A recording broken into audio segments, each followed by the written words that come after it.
तो आइए सीखते हैं France abolish monarchy and become a republic. ठीक है, फ्रांस में जो हमने अभी तक देखा कि वहाँ पे जो पिछले वीडियो था उसमें हमने देखा कि फ्रांस में अब जो है कॉन्स्टिट्यूशनल मोनार्की आ गई है। ओके, लेकिन अब क्या होगा कि वहाँ पे मोनार्की अब पूरी तरह से ख़त्म हो जाएगी और वो एक रिपब्लिक कंट्री होगा। ठीक है, रिपब्लिक मीन्स क्या होता है? रिपब्लिक मीन्स होता है कि जहाँ पे हेड ऑफ स्टेट जो है इलेक्टेड होता है, वो इलेक्ट करके आया जाता है, ना कि हेरिडिटी होता है। ठीक, हेरिडिटरी नहीं होता है, वो इलेक्टेड होता है और उसे लोग इलेक्ट करते हैं। ठीक, वहाँ के लोग। तो अब जो है फ्रांस में भी यही होगा, वहाँ पे मोनार्की पूरी तरह से ख़त्म हो जाएगी और फ्रांस जो है वो रिपब्लिक कंट्री बन के आएगा। तो हमें यही पढ़ना है इसके बारे में। यहाँ पे देखते हैं क्या होता है। हाँ, तो लास्ट टाइम जब हमने देखा था कि जो फ्रांस में कॉन्स्टिट्यूशनल मोनार्की आती है, जहाँ पर लुईस 16 जो कि फ्रांस का राजा है, वो क्या करता है, मजबूरी में नेशनल असेंबली को रिकॉग्नाइज़ करता है और वहाँ के जो उन्होंने न्यू कॉन्स्टिट्यूशन बनाया था उसे एक्सेप्ट भी करता है। क्यों? क्योंकि वहाँ पे काफ़ी ज़्यादा रिवॉल्ट हो रहे थे। ठीक है, काफ़ी सारे रिवॉल्ट हो रहे थे, रायोट्स हो रहे थे, तो इसकी वजह से वो एक्सेप्ट कर लेता है। लेकिन उसके बाद फिर वो क्या कर रहा है, यहाँ पे वो फिर से प्लानिंग करता है कि किस तरह से वो नेशनल असेंबली को ओवरथ्रो कर सके, मतलब वहाँ से हटा सके उसको। ठीक है, तो इसके लिए वो प्रूसिया के किंग से मिलकर एक सीक्रेट प्लानिंग करता है कि आप अपने सैनिकों को भेजो, हम नेशनल असेंबली को यहाँ डिफीट करेंगे, हराएंगे और उसकी तरह से फिर से हमारा पहले की तरह मोनार्की रूल हो जाएगा। ठीक है, तो काफ़ी सारे राजा थे, उसके नेबरिंग रूलर्स भी जो थे वो भी इसमें हेल्प कर रहे थे लुईस 16 की। क्यों? क्योंकि एक होता है ना कि इमोशन होता है कि अरे नहीं, हम राजा हैं, वो राजा है, तो उसके साथ ये गलत हो रहा है, तो इसके लिए वो उस राजा का सपोर्ट भी करते हैं। ओके, तो वो अपने मतलब कि अभी ये सारी प्लानिंग चल रही है, लुईस 16 ये सीक्रेटली सारा प्लान कर रहा है, लेकिन वो ऐसा कर पाता इससे पहले ही क्या होता है, नेशनल असेंबली को इस बारे में पता चल जाता है और वो प्रूसिया और ऑस्ट्रिया, ठीक है, वो प्रूसिया और ऑस्ट्रिया के अगेंस्ट क्या होता है, वॉर डिक्लेयर कर देता है, जिसमें वो उन दोनों को हराता भी है। ठीक है, नेशनल असेंबली जीत जाता है इस वॉर में, प्रूसिया और ऑस्ट्रिया को हरा के।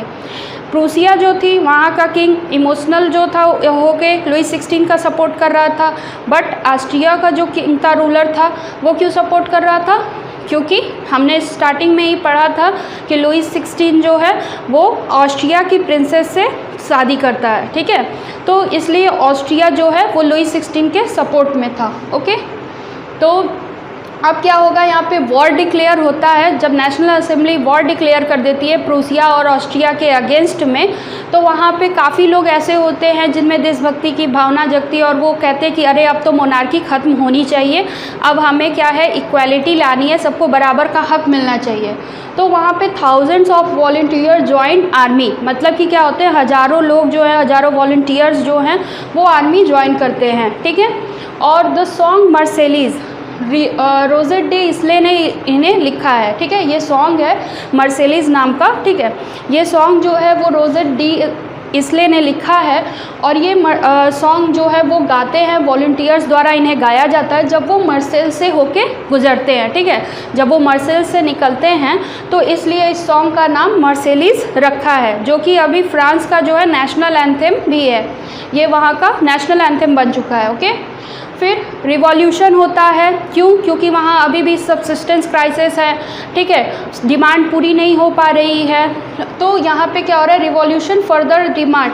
अब क्या है, लोग जो हैं, क्योंकि अभी भी लोअर स्ट्रेटा के जो लोग हैं, जो पुअर पीपल्स हैं, पीजेंट है, लेबरर्स हैं, उन्हें इक्वालिटी नहीं मिल पाई है। ठीक है, तो उन्हें इक्वालिटी का ना तो उन्हें इक्वालिटी मिल पाई है और ना ही उन्हें वोट करने का राइट मिल पाया है। तो इस वजह से क्या होता है, अभी भी रिवॉल्यूशन हो रहा है, ताकि वो क्या कर रहे हैं, डिमांड क्या कर रहे हैं, किस चीज़ की, पॉलिटिकल इक्वालिटी की डिमांड कर रहे हैं, जिसमें वो राइट टू वोट, ठीक है, राइट टू वोट की डिमांड कर रहे हैं। Voting right to weaker section लिखा है मैंने कि वीकर सेक्शन के लिए वोटिंग राइट की डिमांड हो रही है यहाँ पर। तो इस रिवॉल्यूशन को आगे बढ़ाने के लिए कई सारे छोटे छोटे क्लब्स बनते हैं, जहाँ पर लोग अपनी डिमांड को पूरी रिप्रेजेंट करते हैं, अपनी डिमांड को आगे रखते हैं। ठीक, तो कई सारे इस तरह से पॉलिटिकल क्लब का फॉर्मेशन हुआ। उसमें से जो जैकोबिन्स क्लब था, ये सबसे प्रोमिनेंट क्लब था। ठीक है, इसको अभी हम पढ़ेंगे कि जैकोबिन्स क्लब ने आगे क्या क्या किया और ये क्यों इतना इम्पॉर्टेंट। ओके, तो अब हम जैकोबिन क्लब के बारे बारे में देखेंगे। जैकोबिन क्लब जो कि उस टाइम का सबसे प्रोमिनेंट क्लब था, पॉलिटिकल क्लब था, ठीक है। तो इसके कुछ डिमांड थी जिसकी वजह से ये रिवॉल्ट को लीड कर रहा था आगे। क्या कर रहा था, इनके अंडर में ही कई सारे रिवॉल्ट्स हुए, कई सारी चीज़ें हुई। तो ये काफ़ी उस टाइम का प्रोमिनेंट जो है क्लब था, ठीक। देखते हैं जैकोबिन क्लब। तो इस क्लब का नाम कैसे पड़ा? Got it name from convent of Saint Jacob in Paris, ठीक है। पेरिस में एक जगह है सेंट जैकोब नाम की, क्या है, कॉन्वेंट है। कॉन्वेंट मतलब कह सकते हैं कोई रिलीजियस बिल्डिंग है जहाँ पे रिलीजियस वर्क होते हैं, ओके। तो पेरिस में सेंट जैकोब नाम का एक कॉन्वेंट है, रिलीजियस बिल्डिंग है, जहाँ से इसका नाम पड़ा, ठीक है। मेंबर्स कौन थे इस जैकोबिन क्लब के? तो less prosperous people of society के लेस प्रॉस्पेरस लोग थे, ओके, जो मतलब लोअर स्टेटा के लोग थे, पुअर पीपल थे, वो इसके मेनली मेंबर्स थे। लीडर कौन थे इसके? लीडर का नाम याद रखिएगा क्योंकि 1 नंबर में पूछता है, ठीक। तो लीडर थे मैक्सिमिलियन रॉबेस्पियर, ठीक है। लीडर का क्या नाम है? Maximilian Robespierre. ड्रेस कोड इनका क्या था? अब इस क्लब के जो मेंबर्स थे उनका ड्रेस कोड क्या था कि ये लॉन्ग स्ट्रिप ट्राउज़र पहनते थे, ठीक है। ये लॉन्ग स्ट्रिप ट्राउज़र पहनते थे और जो मेन थे वो रेड कैप पहनते थे, क्योंकि रेड कैप जो था वो लिबर्टी का सिंबल था। रेड कैप जो था वो लिबर्टी का सिंबल था, इसलिए मेन जो है रेड कैप भी पहनते थे। बट वुमेन नहीं पहनती थी। क्यों? क्योंकि वुमेन का अभी बोल रहे हैं, वुमेन का जो है इतना एक्टिव पार्टिसिपेशन अभी नहीं देखने को मिल रहा है, ठीक है। उनको जो है अभी उनकी बात ही नहीं हो रही है कहीं पे। तो दे वर नोन एज सैंस क्लूटोस। इन्हें क्या कहा जाता है? सैंस क्लूटोस के नाम से जाना जाता है। क्लूटोस मीन्स होता क्या है? सैंस क्लूटोस मीन्स पहले ये समझते हैं, विदाउट नी ब्रीचेस।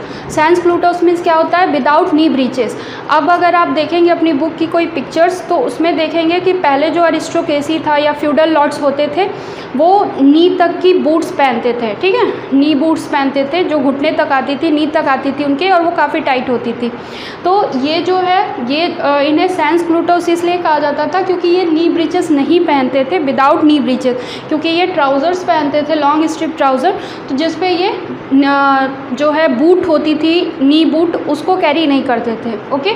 ये दिखाने के लिए, उसके पीछे भी एक आइडिया था, ये दिखाने के लिए कि वो जो हैं उनकी तरह नहीं है, ठीक है, वो उनसे अलग है। और उसके बाद इसलिए इन्हें सैंस क्लूटोस भी कहा जाता था, ठीक। अब अगर हम देखें 1792 की समर में, ठीक है, 1792 के समर में क्या हुआ था? People of Paris were angered by short supplies and high prices of food and revolt by them under Jacobin club, okay. तो 1792 की समर में जो पेरिस के लोग थे वो काफ़ी ज़्यादा गुस्से में आ गए थे, क्योंकि वहाँ पर शॉर्ट सप्लाई हो गई थी, मतलब कि फूड ग्रेन्स की सप्लाई नहीं हो पा रही थी, शॉर्टेज हो गई थी फूड ग्रेन्स की, और जो फूड ग्रेन्स थे उनकी डिमांड काफ़ी ज़्यादा होने की वजह से उनके प्राइजेस हाई हो गए थे। तो इसके लिए जैकोबिन क्लब के अंडर में ही काफ़ी सारे रिवॉल्ट हुए, लोगों ने वहाँ पे रिवॉल्ट करना स्टार्ट किया, ठीक है, जो कि जैकोबिन क्लब के लीडरशिप में हुए, उसके अंडर में हुए, ओके। तो उसके बाद उस रिवॉल्ट का नतीजा ये हुआ, रिज़ल्ट ये हुआ कि पहले जो हमने देखा था कॉन्स्टिट्यूशनल जब मोनार्की आई थी तो वहाँ पे क्या होता था, वही लोग सिर्फ वोट कर सकते थे जो कि एक लेबर के 3 दिन के वेजेस के बराबर टैक्स पे करते थे, ठीक है। एक लेबर के 3 डेज़ के वेजेस के बराबर जो पर्सन टैक्स पे करता था, सिर्फ उन्हें ही सिर्फ हक था वोट करने का, राइट था वोट करने का। लेकिन अब यहाँ पे क्या होगा कि जैकोबिन क्लब्स के अंडर में जो रिवॉल्ट चल रहे हैं उसके वजह से वहाँ के जो हैं सारे मेन जो 21 ईयर से एबव हैं, ऊपर हैं, उन्हें वोट करने का राइट होगा, ठीक है, उन्हें वोट करने का राइट मिल जाता है। सिर्फ मेन की बात हो रही है, वुमेन की बात नहीं हो रही है, ठीक है। यहाँ पे जो वोट करने का राइट मिला है वो सिर्फ सभी मेन को मिला है जो कि 21 ईयर से एबव है, ओके। तो अब यहाँ पे इन्हें वोटिंग राइट मिल गई है तो वोट होता है, जिसकी वजह से इलेक्शंस होते हैं, ठीक। उसके बाद यहाँ पे क्या होता है? कन्वेंशन। कन्वेंशन क्या है? एक न्यू असेंबली है। जिस तरह से नेशनल असेंबली एक असेंबली थी, उसी तरह कन्वेंशन भी है जो कि एक न्यू असेंबली है, और जब यहाँ पे कॉन्स्टिट्यूशनल मोनार्की ख़त्म हो जाती है, मोनार्की ख़त्म हो जाती है पूरी तरह से, ठीक, तो ये जो कन्वेंशन न्यू असेंबली होती है ये इलेक्ट होके आती है, इलेक्ट होकर बनती है, तो इसलिए फ्रांस बिकम रिपब्लिक, फ्रांस क्या होता है, रिपब्लिक हो जाता है। इट मीन्स कि जो इसका हेड ऑफ स्टेट है वो इलेक्ट होके आया है, वो हेरिडिटरी नहीं है। ओके, तो यहाँ पे कन्वेंशन अब न्यू असेंबली है। ओके, नेशनल असेंबली हट गई है, यहाँ पे कन्वेंशन है। उसके बाद अब मोनार्की हट गई तो राजा का क्या होगा, अब राजा को तो छोड़ नहीं देंगे ना कि फिर से तुम आके हम पे अटैक करो, तो इसलिए लुई 16 को सेंटेंस टू डेथ, ठीक, उन्हें किस चीज़ की सज़ा मिलती है, उन्हें डेथ का सेंटेंस सुनाया जाता है। किस जुर्म में, ट्रेजन के जुर्म में, ट्रेजन मतलब देशद्रोह, ठीक है, देशद्रोह के जुर्म में उन्हें सेंटेंस टू डेथ, डेथ की सेंटेंस सुनाई जाती है, मतलब मौत की सज़ा दी जाती है, जिसके बाद उन्हें ये ख़त्म हो जाता है यहाँ तक। ठीक है, तो आइए जानते हैं रेन ऑफ टेरर के बारे में। ठीक है, जैसा कि अभी तक हमने पढ़ा कि लुई 16 जो है उसे डेथ का सेंटेंस मिल जाता है और वहाँ से मोनार्की रूल ख़त्म हो जाता है, और अब जो है फ्रांस वो एक रिपब्लिक कंट्री बन गया है। ओके, तो अब जो फ्रांस रिपब्लिक कंट्री बना तो वो जैकोबिन क्लब्स के हेल्प से बना। ठीक है, जैकोबिन क्लब्स ने कई सारे रिवॉल्ट हुए उसके अंडर में, जैकोबिन क्लब के अंडर में कई सारे रिवॉल्ट हुए जो पेरिस के लोगों ने किए, जिसकी वजह से फ्रांस जो है वो एक रिपब्लिक कंट्री बन गया और वहाँ से मोनार्की रूल ख़त्म हो गया है। ओके, तो अब क्या होता है कि जैकोबिन क्लब्स के जो लीडर रहते हैं मैक्सिमिलियन रॉबेस्पियर, वो यहाँ के क्या बन जाते हैं, लीडर बन जाते हैं। ओके, तो कन्वेंशन के हेल्प से अब जो है कंट्री पर रूल हो रहा है। तो अब जो वहाँ के लीडर हैं रॉबेस्पियर, वो कई सारे ऐसे मतलब उनके रूल को ही रेन ऑफ टेरर कहा जाता है। ठीक है, उन्होंने जितने साल भी रूल किया, उनका जो रूलिंग पीरियड था उस पीरियड को ही रेन ऑफ टेरर कहा जाता है। ओके, तो रेन ऑफ टेरर का जो पीरियड है वो 1793 से लेके 1794 तक है, एक साल लगभग। ठीक है, ओके, तो 1793 से लेके 1794 तक एक साल का पीरियड है जिसे रेन ऑफ टेरर कहा जाता है। इसमें रॉबेस्पियर ने कई सारी पॉलिसी लाई, ठीक है, रूल करने के लिए, जिसमें उन्होंने काफ़ी स्ट्रिक्टली रूल करना चाहा ताकि वो इक्वालिटी ला सके। ओके, तो उन्होंने इक्वालिटी लाने के लिए काफ़ी सारे स्ट्रिक्ट डिसीजंस लिए, कई सारी चीज़ें ऐसी हुई जिसकी वजह से उनके ही पार्टी के मेंबर्स के लोग जो है, पार्टी के मेंबर्स हैं या जो लोग हैं वो उनके अगेंस्ट चले गए। ओके, तो हम देखेंगे कि क्या ऐसी पॉलिसी थी उनकी जिसकी वजह से उनके अपने लोग ही उनके अगेंस्ट में खड़े हो गए। तो policy of severe control and punishment, जो रॉबेस्पियर थे उन्होंने क्या किया, उन्होंने एक ऐसी पॉलिसी निकाली जिसमें कि वो लोगों को पनिश करने लगे, काफ़ी मतलब कि बेरहमी से उन्हें मारने लगे, उन्हें जेल में डालने लगे, पकड़ के पीटने लगे। ओके, तो उसमें मेनली कौन कौन से लोग थे, जो एक्स नोबल थे, clergy, member of other political party, even of his on member were arrested, मतलब उन्हें गिरफ्तार किया जाता था, इम्प्रिजन, जेल में डाल दिया जाता, and then trial by a revolutionary tribunal.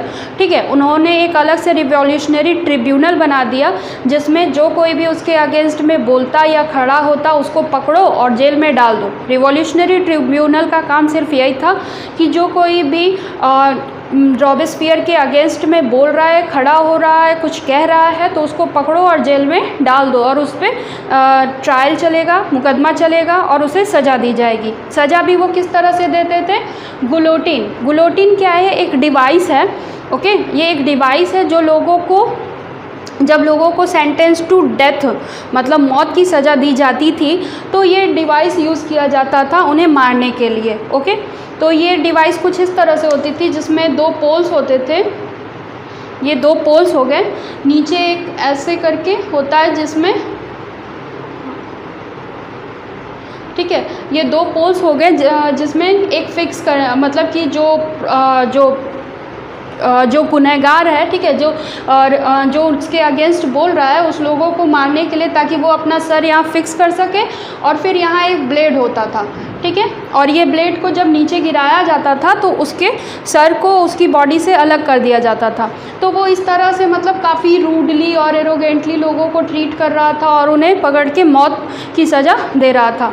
तो इस वजह से काफ़ी सारे लोग जो हैं उसके अगेंस्ट में चले गए थे। ये जो गुलोटीन है ये नाम इसके इन्वेंटर के ऊपर पड़ा, जो कि इसके इन्वेंटर कौन थे? डॉक्टर गुलोटीन। ठीक है, तो इनके नाम पर ही इनके डिवाइस का नाम पड़ा गुलोटीन। ओके, तो ये काफ़ी जो है लोगों से रूडली बिहेव करना और ज़बरदस्ती कोई भी बात मनवाना, जो भी उसके अगेंस्ट जा रहा है उसको पकड़ के जेल में डाल दे रहे हैं और मौत की सज़ा सुना रहे हैं, बेरहमी से उन्हें मार रहे हैं। ये सारे काम रॉबेस्पियर ने किए। अब हम देखेंगे कि रॉबेस्पियर ने क्या क्या चेंजेस लाए। ओके, रॉबेस्पियर के थ्रू क्या क्या चेंजेस लाया गया, हम उन्हें एक एक करके देखेंगे। Maximum ceiling on wages and prices, meat and bread were ration. ठीक है, जो वेजेस थी लोगों की जो वेजेस थी, जो प्राइजेस थी हर आइटम पे, उसको क्या किया गया, उस पर मैक्सिमम सीलिंग मतलब कि वहाँ उसको फिक्स कर दिया गया। ओके, इक्वालिटी लाने के लिए इन्होंने क्या किया कि सारे पर्सन की सैलरी है, वेजेस जो है उसको फिक्स कर दिया कि इससे ना ज़्यादा होगा, सबकी बराबर की वेजेस होंगी, ज़बरदस्ती। ठीक है, meat and bread were ration, जो मीट था जो ब्रेड था उसको भी राशन कर दिया गया कि आप इतने प्राइजेस में ही इसको बेचोगे और ये हर जगह अवेलेबल होंगी। तो यहाँ पे काफ़ी सारी चीज़ें हुई। जैसे second is force selling of food grain, उन्होंने ज़बरदस्ती जो है फूड ग्रेन्स बिचवाने लगे और जो पीजेंट्स थे, जो कंट्री साइड के पीजेंट्स थे, उनसे ज़बरदस्ती क्या करने लगे, फूड ग्रेन सेल करवाने लगे और उस फूड ग्रेन पर भी उन्होंने कॉस्ट जो है फिक्स कर रखा था। मतलब कि पीजेंट्स अपने मन से उसे अपने मन के कॉस्ट पर उसे बेच नहीं सकते थे। प्रमोशन ऑफ इक्वालिटी ब्रेड, ये जो इक्वालिटी ब्रेड है इसका प्रमोशन किया। इक्वालिटी ब्रेड क्या थी कि वहाँ पे जो मैदे का एक होता है ना एकदम सॉफ्ट आटा जो, तो उसकी जो ब्रेड बनती थी उसको भी बंद करवा दिया गया। ठीक है, तो गेहूं के आटे का यूज़ करके जो ब्रेड बना उसे इक्वालिटी ब्रेड कहा गया और वो सबके लिए था। ठीक है, तो मतलब कि इसलिए ताकि जब एक ही तरह का खाना सबकी थाली में जाएगा तो लोगों को इक्वालिटी की फीलिंग आएगी, उनका ये मानना था। तो इसलिए उन्होंने काफ़ी सारे जो रिच पीपल खा रहे थे, जो रिच पीपल जो फूड ग्रेन या ब्रेड खा रहे थे उसको बंद करवा दिया, उसका प्रोडक्शन ही बंद हो गया। Instead of traditional monsieur, sir and madam. ठीक है, पहले क्या होता था, ट्रेडिशनल जैसे कि सर को मॉन्सियर एंड मैडम को मैडम बोला जाता था, लेकिन अब इसकी जगह पे क्या आया, सिटीज़न। ओके, जो सर है मैडम है उन्हें पर्टिकुलर मतलब प्रोनाउंस ना करके क्या किया जाता था, सिटीज़न बोला जाता था। चर्चेस वर शट डाउन, चर्चेस को बंद करवा दिए गए। And converted into barrack and officer, उसे ऑफिस, हाँ, जो चर्चेस थे वो बंद करवा दिए गए और उस चर्चेस को बैरक में कन्वर्ट कर दिया गया जहां आर्मी रह सकती थी। ठीक है, आर्मी को वहां रहने का पूरा इंतज़ाम कर दिया गया और जो कुछ और चर्चेस थी उन्हें ऑफिस में कन्वर्ट करवा दिया गया। फिर अब क्या हुआ कि यहाँ पे काफ़ी ज़्यादा ये लोगों से बहुत ही स्ट्रिक्टली बिहेव करने लगे, उन्हें मारने लगे। तो और अपने भी मेंबर्स के लोगों को जो भी इनके अगेंस्ट जाता था उनके साथ भी वो वैसा बर्ताव करने लगे। तो यहाँ पे क्या हुआ कि यहाँ पे अब इनके ऊपर मुकदमा चला कोर्ट में। ठीक है, कि अब तो ये गलत कर रहा है, ये ऐसे नहीं होना चाहिए, क्योंकि फ्रांस एक रिपब्लिक कंट्री है तो इनकी मनमानी तो नहीं चलेगी, ये गलत है अब। ओके, तो फ्रांस जो रॉबेस्पियर थे उनको कोर्ट में मतलब दोषी पाया गया, उस मुकदमे में दोषी पाया गया और जुलाई 1794 में कन्विक्ट कर दिया गया, मतलब कि उन्हें भी सेंटेंस टू डेथ। ठीक है, सेंटेंस टू डेथ मतलब डेथ की सज़ा सुनाई गई। किस जुर्म में, ट्रेजन के जुर्म में, और जहाँ पर गुलोटीन का यूज़ करके उन्हें भी पनिशमेंट दिया गया। ठीक है, जो गुलोटीन का यूज़ करके वो दूसरों को पनिश कर रहे थे, उसी गुलोटीन का यूज़ करके उन्हें भी पनिश। ओके, तो आइए जानते हैं डायरेक्टरी रूल्स ऑफ फ्रांस। ठीक है, फ्रांस के डायरेक्टरी रूल के बारे में। तो अभी तक हमने जैसा कि पढ़ा कि जो जैकोबिन क्लब के लीडर थे मैक्सिमिलियन रॉबेस्पियर, उन्हें डेथ का सेंटेंस सुनाया जाता है और वो उन्हें सज़ा दी जाती है मौत की। ठीक है, जिसके बाद वो स्टोरी मैंने वहीं तक ख़त्म कर दी थी। अब क्या होगा कि जब लीडर ही नहीं रहेगा तो वो क्लब भी फॉल होगा, तो जैकोबिन क्लब का फॉल होता है। ठीक है, फॉल ऑफ जैकोबिन क्लब, तो वो जगह खाली हो जाती है। तो अब कोई तो आएगा जो कि हाँ फ्रांस को चलाएगा।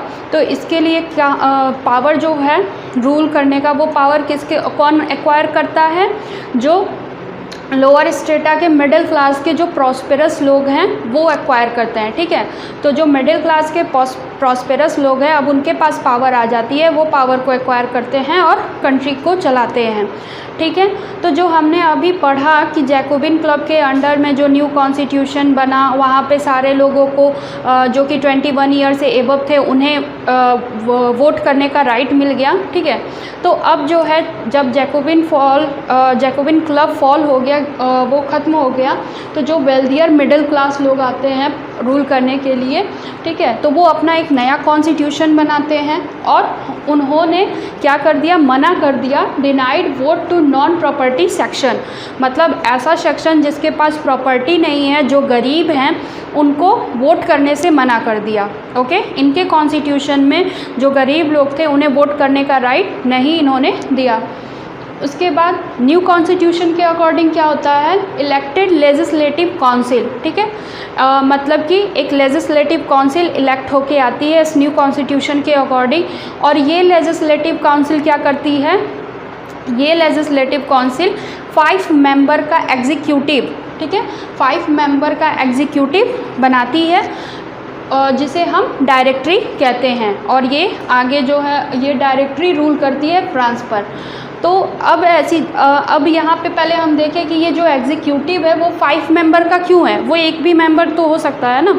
तो ये जब रॉबेस्पियर रूल कर रहे थे तो इन्होंने रॉबेस्पियर के रूलिंग से देखा कि किस तरह से एक मेंबर होने की वजह से, एग्जीक्यूटिव काउंसिल में एक मेंबर होने की वजह से वो पूरा डिसीज़न खुद ले रहा था और उसके मन में जो आ रहा था वो कर रहा था। तो इस वजह से इन्होंने एग्जीक्यूटिव काउंसिल में 5 मेंबर ऐड किए, जो कि कहाँ से चुने जाते थे? इलेक्ट होते थे लेजिस्लेटिव काउंसिल से ही, ठीक है। तो लेजिस्लेटिव काउंसिल से इलेक्ट होने के बाद ये डायरेक्टरी फॉर्म करते थे, जो कि 5 मेंबर का एग्जीक्यूटिव था। ओके, इसके बाद क्या हुआ कि कई सारे इशू ऐसे होते थे, कई सारे मैटर ऐसे होते थे जिनमें डायरेक्टर्स एंड लेजिस्लेटिव काउंसिल के बीच में सहमति नहीं बन पाती थी। ओके, तो लेजिस्लेटिव काउंसिल करवाना कुछ और चाहता था, एग्जीक्यूटिव करता कुछ और था। ओके, तो इससे क्या हुआ? दोनों के बीच में अनबन होती थी। तो जब ये मतलब अनबन होती थी तो लेजिस्लेटिव काउंसिल क्या करता था? एग्जीक्यूटिव को हटा देता था, रिमूव कर देता था।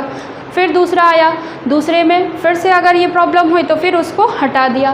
तो इस वजह से क्या हुआ? दोनों के बीच में कन्फ्लिक्ट्स होने के कारण इसका रिज़ल्ट ये निकला कि पॉलिटिकल इंस्टेबिलिटी आने लगी, मतलब कि पॉलिटिकल स्टेबल नहीं हो पा रहा था, फ्रांस पॉलिटिकली स्टेबल नहीं हो पा रहा था, वहाँ पे पॉलिटिकल इंस्टेबिलिटी काफ़ी आने लगी, जिसकी वजह से ही वहाँ पे नेपोलियन बोनापार्ट का राइज हो पाता है, जो कि एक मिलिट्री जनरल था। और वो किस तरह से डिक्टेटर बनता है, इस चीज़ का फ़ायदा उठा के ये हम आगे पढ़ेंगे नेपोलियन बोनापार्ट के बारे में।